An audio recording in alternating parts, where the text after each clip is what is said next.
Welcome back to BoomFitBros, episode 4? 4. We've been at this 4 weeks. 5, because we offset one, I think. We've been at it 5, you've been at it 4. Yes. And hopefully you've been tuning back in. Hopefully.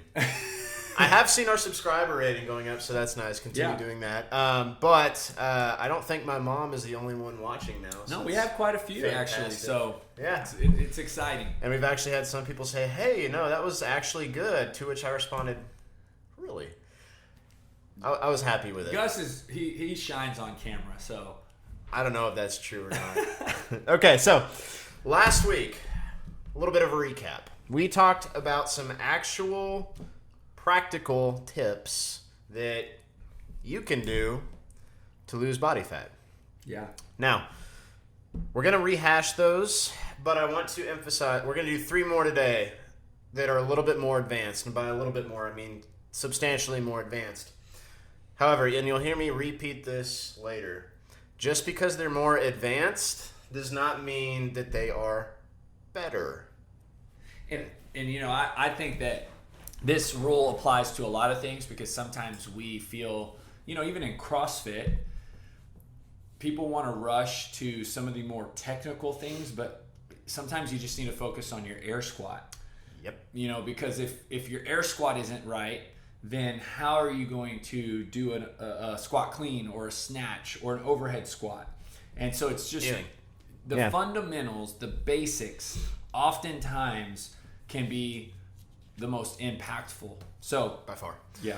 Now, remember that to lose body fat, you have to decrease the amount that you eat. That's really pretty much it, okay? You still want to make sure that you're not losing muscle as much as possible. And again, for all you ladies out there, the guys are like, yeah, and then all the ladies are probably like, no, because they don't want to be bulky. You're not going to be bulky unless you're juicing.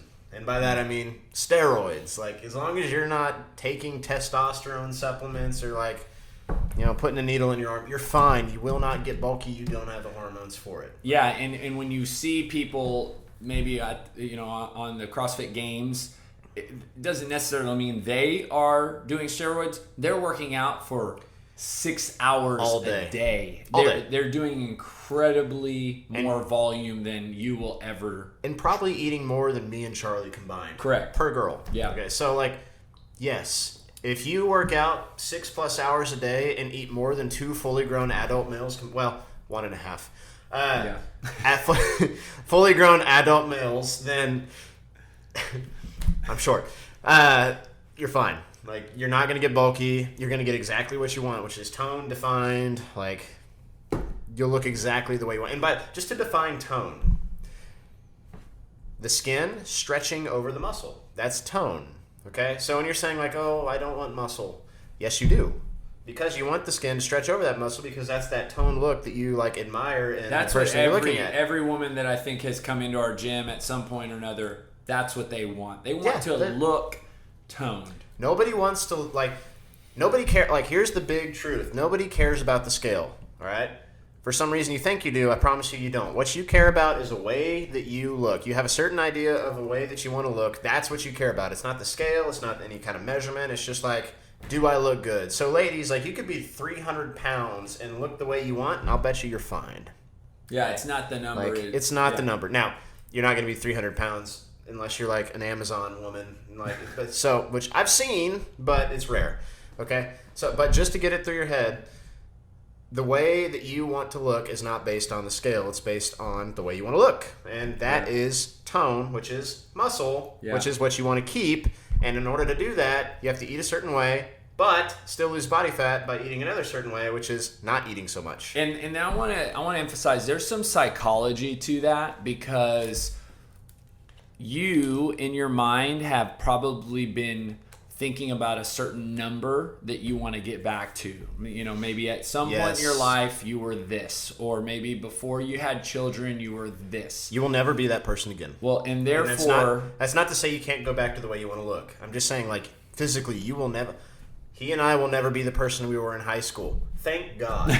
But, it's just you've grown, you have a different hormonal profile. That's not to say that you're not going to look good or better than you did back then. But stop trying to hit that number on the scale because you were in your teens. You had a whole bunch of hormones going that aren't going to ever happen again if you're over your teenage years. If you're in your teenage years, then, well, don't listen to this.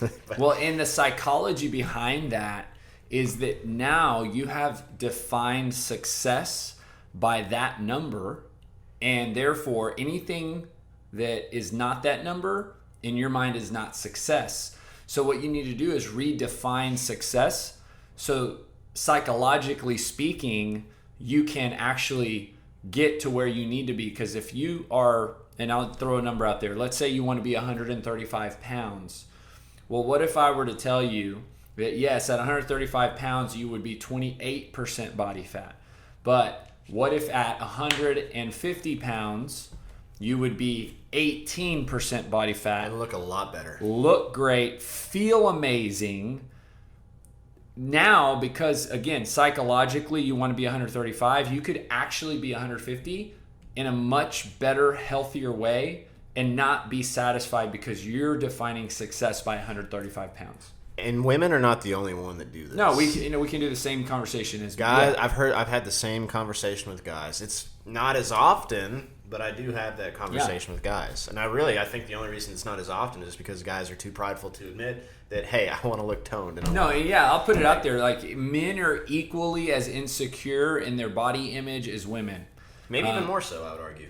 Yeah, no, they are. So, yes, we're not just talking to the women out there, but men too. So, psychologically speaking, just really understand what your definition of success is, and that's going to determine your mindset, and as we're talking about some of the things we're talking about. Absolutely. So, if you haven't looked at the last episode, go back and look at what the fundamentals can do for you, because I guarantee, and I'm going to say it again and again and again, the tips that we gave last week, if you follow them, you will get results, okay? Possibly even better results than the ones we share with you today. The ones that we share with you today are the ones that actually get a lot more media and a lot more attention and are like deemed like the cool thing to do. Yeah. But it doesn't mean that they work better. It just like, this is just the things that we'll share with you today are just more advanced ways to get the same thing. So if I'm personally watching this and listening to it, I'm like, yeah, I'm going to do the easy stuff because I'm lazy. I don't want to do things that I don't have to do. Like just so I can say that I did it. I want the result, you know?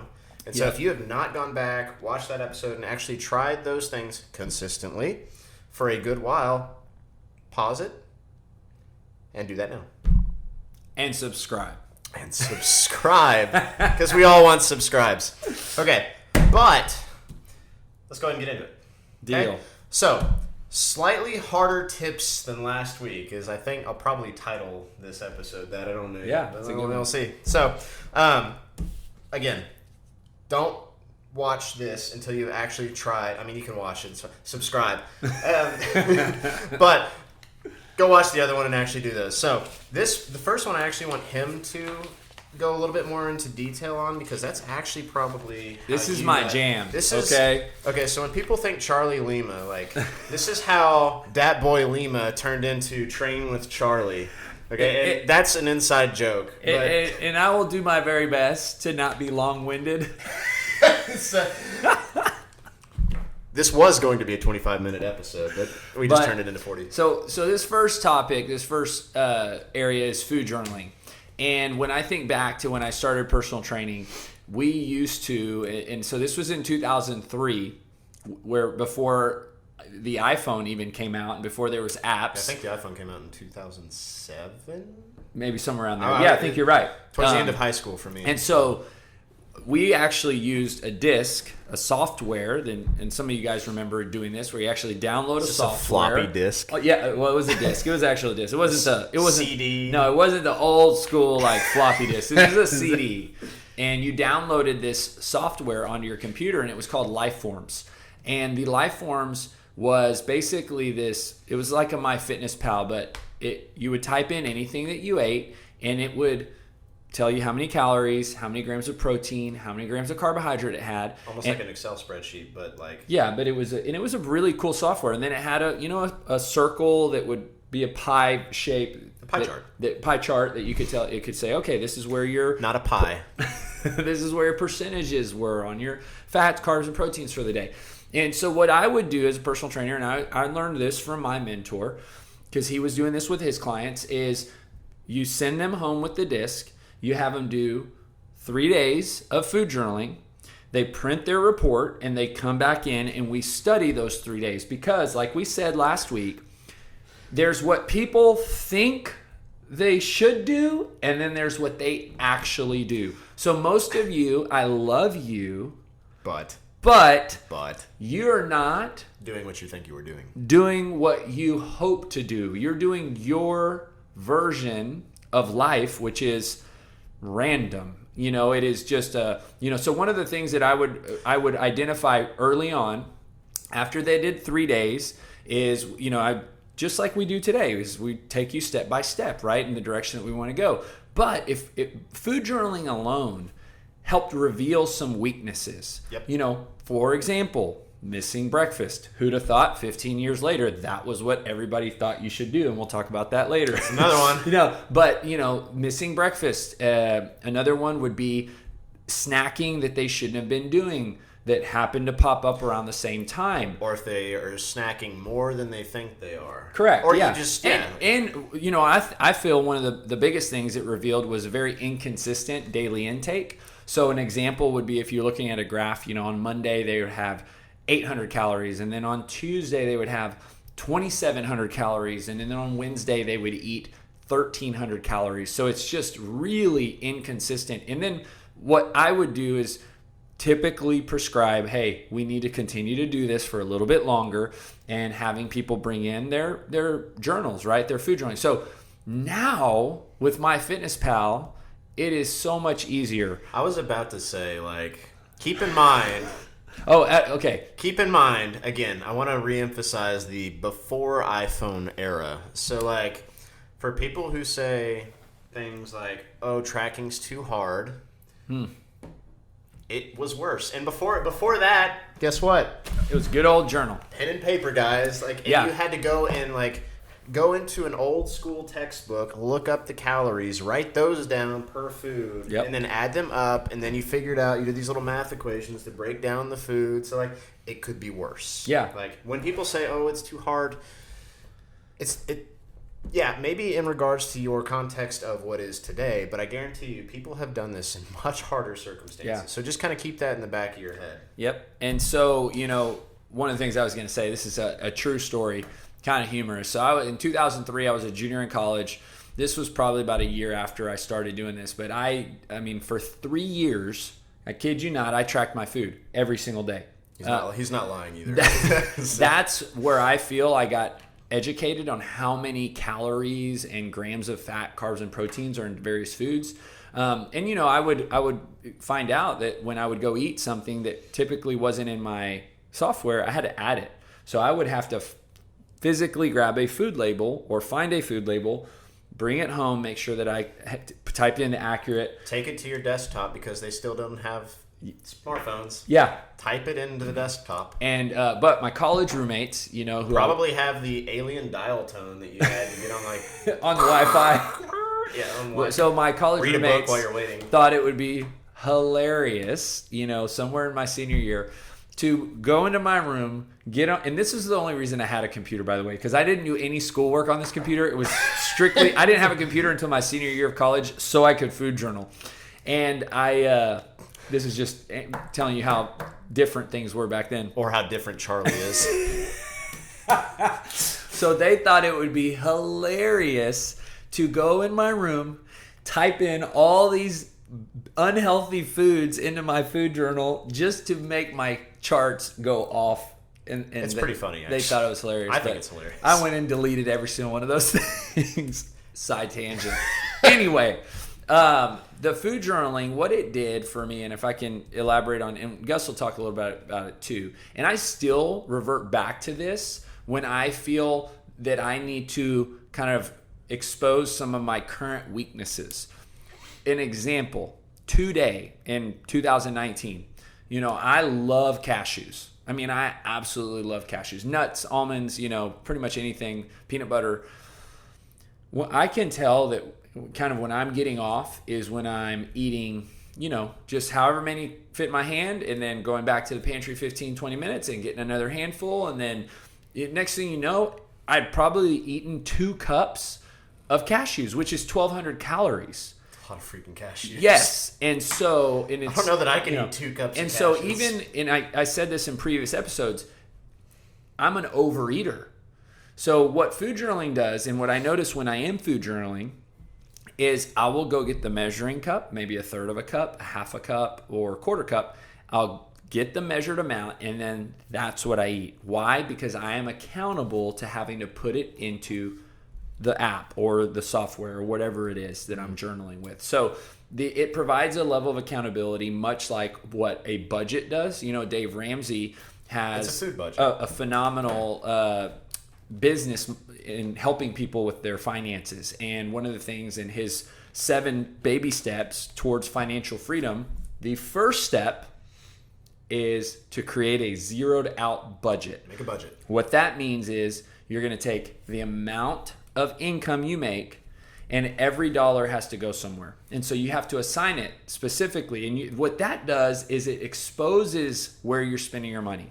In the same way, food journaling is exposing. Now, if only you were only allowed a certain amount of calories per day, like you are financially speaking. And, the equivalent of credit card debt is what we're doing with our waistline and our obesity. Except you carry your calorie debt around your waist and your hips. Yeah. And so it's a little more there for everyone to see. But a budget will expose that, much like food journaling will with your intake. Exactly. Yeah. And there's a lot of tangents I could go off on this. I'll start by saying the first thing, and I've said this before too. He is a little different in the fact, you probably already gathered that he journaled through 3 years straight. Did you miss a day? No, not at all. I have never done that. I have food journaled before, but it was I've actually used pen and paper, so it can be done.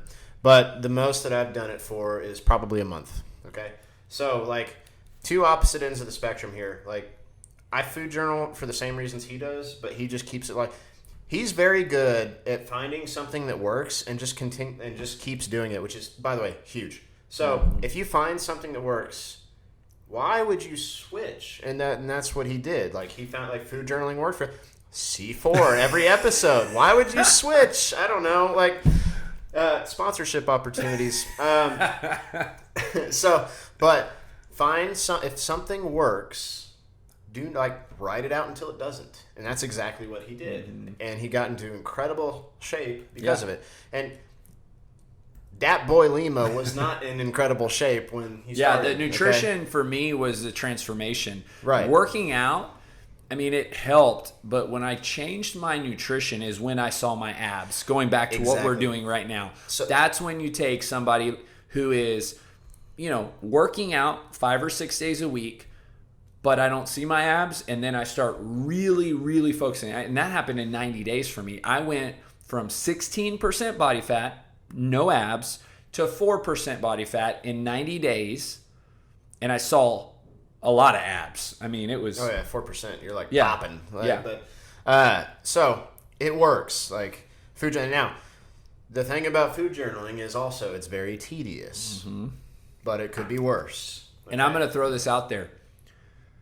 75% of you, 3 out of 4 of you won't do it. Oh, I'd say more than that. Yeah, I'm going to say this right now. I'd say 8 out of 10. I would issue a challenge right now that everybody watching this episode do what Gus did and food journal for 30 days.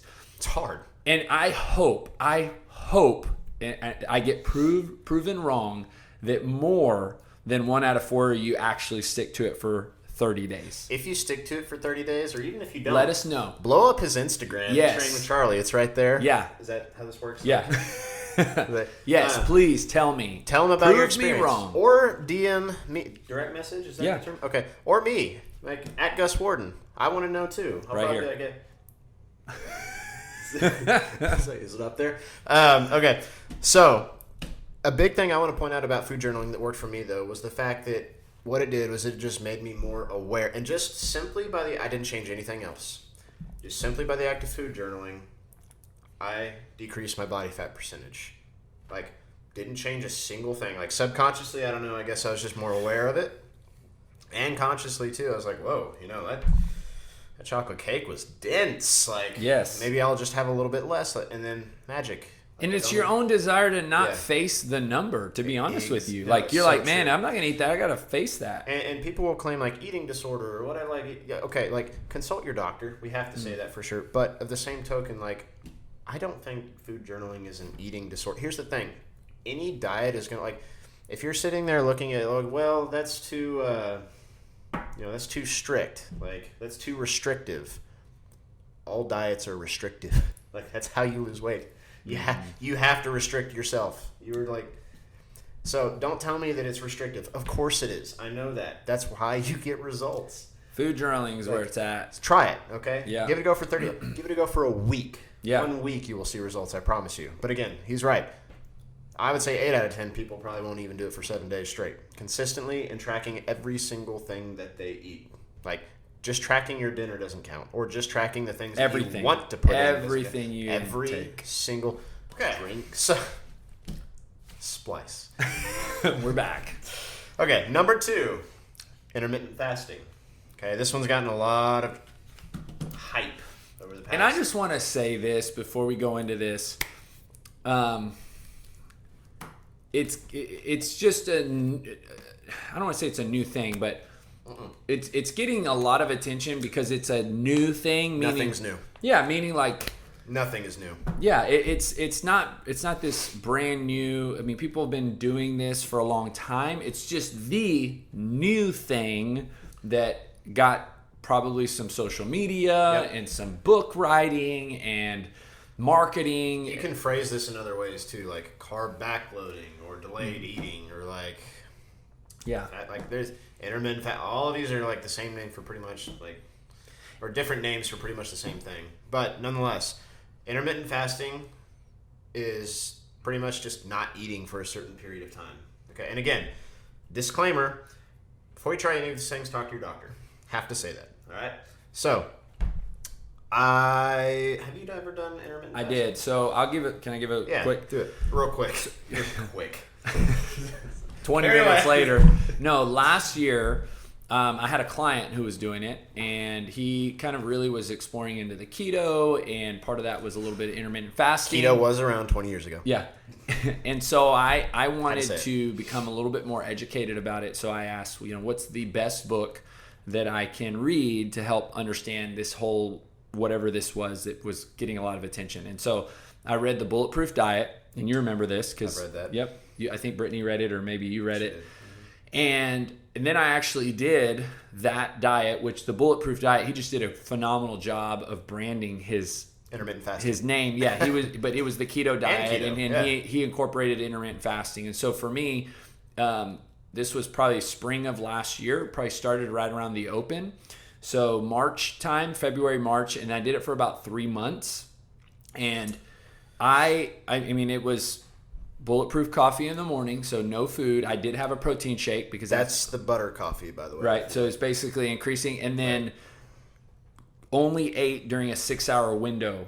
And for me, I was glad I did it because it helped me to learn and experience what it was, and help better educate me so that I can help other people and answer questions on it based on not just the science, but I work out 6 days a week in very high intense way with CrossFit, and so I needed to understand physically how that was going to affect my workouts, how it was going to affect my body composition, and it came to a conclusion. And just so you know, I'm not doing that now. I did it for 90 days or 3 months, and guess what? I'm going back to food journaling. I'm going to exactly what I did 16 years ago that got me the results that I've basically kept my whole life, or this part of my life. Again, going back to just do what works for you guys. Yes. It's my do what works for me is eating single ingredient foods. I hate counting stuff. I really do. And Charlie loves it. That's fine. Neither one of us are wrong. Yeah. Right? If it works, then we're both right. Yeah. And I'll tell you why it didn't work for me, because I was starving all day long. Like, to not eat for me until just noon. Daddy's got to eat. Oh, I mean, I have what I consider to be a pretty fast metabolism. And for me, I like eating meals every 3 hours, putting something in my body every 2-3 hours, which the book or in the diet completely talks against, and they are proving their point. And all I think they're great. They're helping a lot of people. But for me, that methodology did not work. It left me really hungry. My body fat percentage went up, and I was following it pretty darn close. It was a very restrictive amount of carbohydrates as far as the keto part, because I guess you could do intermittent fasting and not do keto. I did them both at the same time. I did not. Yeah, but for me, the big reason I didn't like it was I was so hungry, and it was really unrealistic for me to not eat outside of this 6-hour window of time. I've done it too. I actually still do it from time to time, but not for the reason that has nothing to do with body composition. Honestly, I do it because, like, for some reason, if I don't eat breakfast in the morning by the 1 to 2 o'clock time in the afternoon, that kind of sleepy time when you're like, I got to take a nap. Mm-hmm. Well, like, it hits me hard if I eat something for breakfast I don't know why. And so, like, I found that by just pushing back my breakfast a little bit, I can avoid that afternoon sleepiness. It has nothing to do with body composition for me. Now, I've done intermittent fasting to test out the body composition thing, and I really don't think it made much of a difference for me one way or another, so it's like, whatever. But I do know people who it's worked very well for. Well, and I tell you where it helps a lot of people is it eliminates a large portion of their eating. Like, they're eating a lot less. Going back to what the point was an episode or two ago, eating less. And now you're 18 hours of every 24-hour day you're not eating, which just eliminates or minimizes the amount of calories you're taking in. Of course you're going to lose weight. Yeah, so again, all of these techniques center around one principle, which is eating less. It's just different ways to do that thing. And that's a pretty powerful statement, because even food journaling, you eat less. Yeah, you're going to eat, like what I said earlier, when I'm not food journaling, I'm eating 2 cups of cashews. When I'm food journaling, I'm eating a 1/4 cup or a 1/3 cup. Right. All it is just ways to measure how much you're eating, guys, and control it. That's calories are that is the principle for weight loss, okay? So intermittent fasting is just another way to do that. Traditionally, you have 18 hours of night eating followed by 6 hours where you can eat, that 6-hour window. And most people, they'll start their eating window at like noon to 6 p.m. and then from 6 p.m. until noon the next day, no eating. And if you're going to give it a go, you can do that from 2 p.m. to 8 p.m. It doesn't have to be a 6-hour window. Like, the whole purpose of the eating window is, again, just to crunch all your eating time into one period. And here's why this works for some people. When you have your first meal at noon, and let's say it's maybe slightly bigger than a normal meal for you. Most people it is. Well, you're not really hungry for a while because, like, think about if you ate lunch and then you don't eat again until dinner, you're not hungry in that period. Well, it's pretty much just knocking out the breakfast portion, so you eat less. Like, again, you're fighting off that's hunger. That's how it does. That's how it works. Yeah, all it is, again, you're essentially just kicking one meal to the curb, so you're eating less. And some of you, like, I know people that have no desire to eat breakfast. In other words, they could take it or leave it, and for them, eating is not this. For me, that's not the case. Like, I am hungry from the second I get up all the way until I go to bed. I'm not. And so some people, like, this might work for you, like, because and we won't elaborate on this, but there's proven to be some hormonal benefits. Yep. Or inflammation. Yes. Like, and I will say, like, when I do the intermittent fasting type thing, I don't feel as achy in the joints as I normally do. Yeah. And again, I don't know why.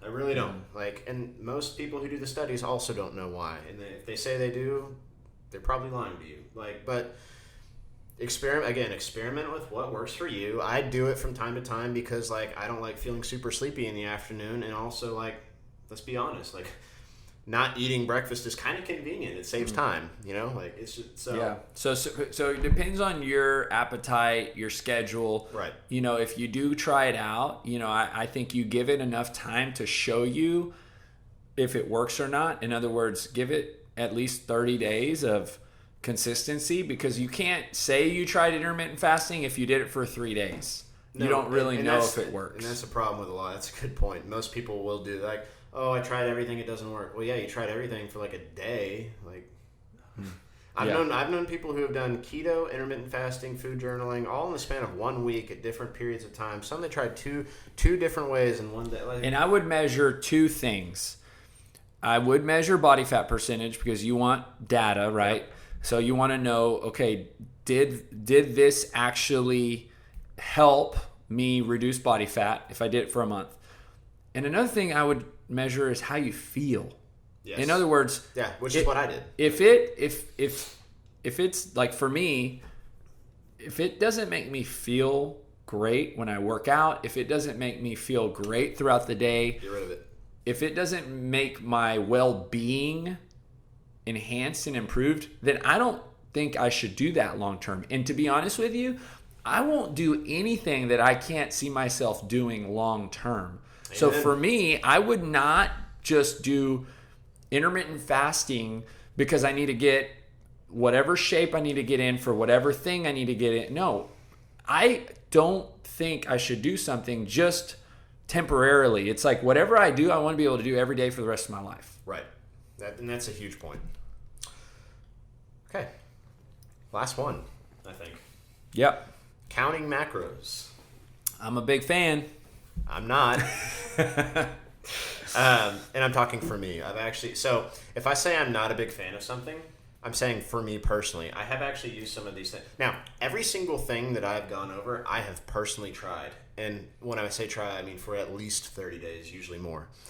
And so that I know when I'm coaching someone, does this thing work? Because I don't like counting macronutrients, but some of my clients love it. And they get really awesome results from it. And some of the best programs that we've run have actually been from counting macronutrients. And the same thing goes with intermittent fasting for me. Just because I'm not a fan doesn't mean it's not a good. I've had like that client that I had saw amazing results doing it, and I know a lot of people that have. So just like Gus is not a fan of macro counting, and I am, or food journaling. It's the same thing goes for intermittent fasting, because obviously my opinion was pretty strongly opposed to it, but that doesn't mean it doesn't work and it can't be good for you. And I do it from time to time. So again, all of these things that were both of us have tried all of these things, probably different variations of each one multiple times. And we do that because we want to know, so that when we're training people, they can reap the benefit. But counting macros is hard. It is not easy. It's essentially a more advanced form of food journaling. So keep that in mind. If you think food journaling is hard, I guarantee you counting macros is not your jam. And I don't know, maybe I'm a little weird. I like things that are hard. I just feel like anything that's hard is worth doing because it requires a little bit of discipline, and I embrace that. But I like the result from the things. The majority of the population does not have that and no desire to food journal. No. Or count macros. And here's a recurring theme. Most people won't tell you this stuff. They'll say oh yeah, buy my program, it's the best thing you can do. They're like, no, it's not. If it's the best thing for you, then it's the best thing. But it doesn't mean it's the best thing, period. There is no best thing. The best thing is the best thing that works for you. Yeah. So keep that in mind. But what is counting macros? There's 3 different little groups that each food is, 4. That each food is composed or made of. And that's protein, carbohydrates, fat, and alcohol. Everybody's favorite. Okay, but we're going to ignore that one for now. Okay? It's a different podcast. All right? So, we might actually do one on that. That'd be interesting. Got a lot of stories.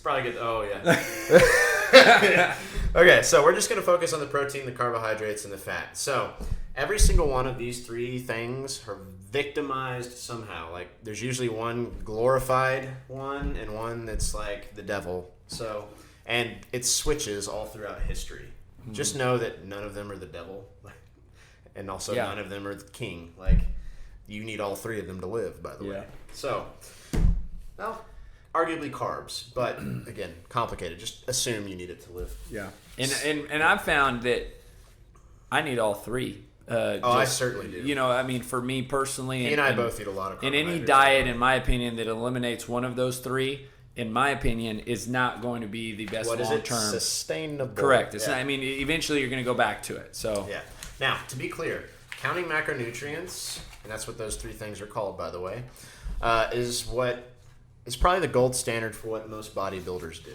Mm-hmm. And bodybuilders, by the way, are the leanest of people on the planet. Now, bodybuilding in general is a very unhealthy sport. Like, just so you know, like, it's not. I think it's probably the most unhealthy sport there is. Yeah, they're preparing for. I mean, their sport is it's an extreme. Bodybuilding, and so they're going to be just like football. I mean, those guys are putting themselves through brutal beatings because it's their sport and they want to be the best in the world. And so it's like CrossFit Games. They're taking that sport to a whole nother level. Are there going to be long-term side effects from some of the stuff they're doing? Probably. Yes. Bodybuilding is the most same of thing. them have injuries. That's their goal. They want to be the best at their sport. Anytime you want to do that, sometimes it can be unhealthy. But the one thing about bodybuilding that's a little bit different from all three is like those other sports that's usually only found on the elite level of performance. But bodybuilding is actually, it can be found in the recreational level and actually is pretty commonly. Okay. And it's going to sound like I'm giving the sport of bodybuilding a bad name. Like, just understand that I'm not trying to downplay that as much as I am the techniques that people use to try and get these results, because it's a very slippery slope. It's a very unregulated sport. Like, steroids are rampant, and actually there's classes of bodybuilding where you can either be drug-free or not drug-free, and by not drug-free they mean steroids. Yeah. So like, you legally can compete using steroids in bodybuilding, and so it's like it's like at a recreational level. Yeah. Like, so that's why I say it's like not the healthiest of sports, but the counting macronutrients is not necessarily that unhealthy part. It is very difficult, though. This is just basically the best way to know exactly how much you're taking in and how much your body needs. To me, it is the 2.0 version of food journaling. Exactly. So, like, you know, food journaling, which is just recording what you're eating, is entry-level food journaling. Yep. To me, calculating your macronutrients and actually trying to hit a specific number is a advanced form of food journaling.